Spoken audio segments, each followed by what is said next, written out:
Amma gəl indimdən danış. I was an English teacher and translator about 21 years.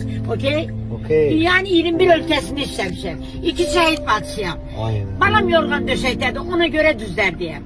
Allah kömək. Bu dəqiqə deyir Ağdamı alıb, Allah kömək olsun, canım da qurban prezidentimə. Amma versən gedim sarı torpaqdan, samandan Ağdamda kərpiç kesim. Ayda 160 manat ev kirəsi verirəm. Bana dünyanın yersi belə baxanda papağım düşər. 110 kilo çəkisi 1,9 boyu oğlum 9 ildir. İndindi yeriməyə başlayıb, bir həkim köməklədi. Maşallah olsun. Allah şəfasını Ömrünü daim deyil, bir eylesin. dənə də 12 yaşında balası var. Neyniyim? Allah Elə şəfasını. desə durab, günə 8 saat. Heç o şey yoxdur.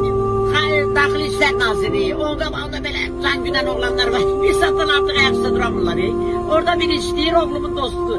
Deyir, ana necə gedir orada durur. Ben deyir, elə məhdəm aparatda nədir bu? Ağdamlısı da var. Deyəcəydim, yes of course. Bəli. Çox şeylər yadına çıxır. 15 il bunu atmışam. Neyniyim? En axırıncı iş yerim Şimali İrlandiya, Dublin. En aşağısı günə 26 manatım mənim olmalıdır. Çörəksiz, yeməksiz, dərmanlı. Saat 4'e kadar dururum burada. Neyiniyim? Yazlı gelen olur, bir çoraba 5 manat veren olur. Bir de görsen 20 manat verir hala dur gede be. Yani Allah cemaatimize değmesin. Allah sizler mevzusunda neyse. Allah ömrünü Sağ sağlam olun. eləsin. Sizlere de Bərəkətli birinci eləsin. can sağlığı, anaları incitmeyin. İkinci ruzu verin. Allah sizə ömür versin. Sağ ol, sağ ol.